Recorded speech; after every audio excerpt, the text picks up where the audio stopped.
I get asked probably on the daily for tips for nurses that are going into the ICU. And so I thought, you know what? Let me just make like a comprehensive video on some things that I always recommend for nurses to be aware of or study, or just little tips for being successful in the ICU. Okay, first, I don't think a lot of my new followers on here know about this, but I actually write crash courses, and I wrote an ICU crash course for new nurses that are going into the ICU for all of the things that I think new ICU nurses should know, tips, tricks, resources, printout guides, all of the things. So if you like any of the information I'm talking about in this video, definitely go check it out. I also offer CEUs with it. So it's like, the best bang for your buck. So besides taking my crash course, I always recommend that nurses study up on these things: ABGs, hemodynamics, drips, and ventilators. If you can understand how to interpret ABGs and what types of patients would have certain types of ABGs, if you can understand hemodynamics,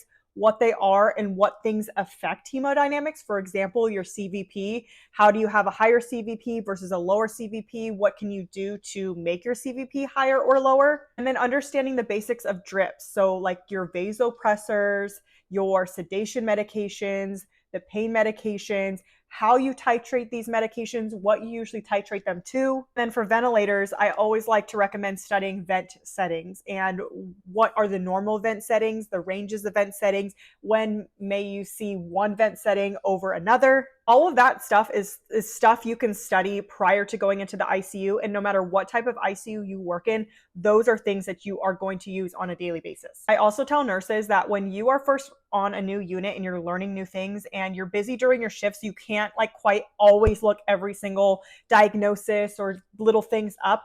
Write it down, and then at the end of your shift or the end of your day, look up those things, so that way for the next time when you encounter that situation or diagnosis or whatever, you have like some background information on it. It's normal to feel very overwhelmed when you start off in the ICU because of the information overload and how sick patients are, but with time and exposure, I promise it does get easier. I also talk about in my crash course like how to talk to family members about death and dying, and how to talk to providers and all those things, because there's a lot of that type of stuff in the ICU, and you have to be a really good communicator, especially around those sensitive topics like death. But outside of that, ask a lot of questions.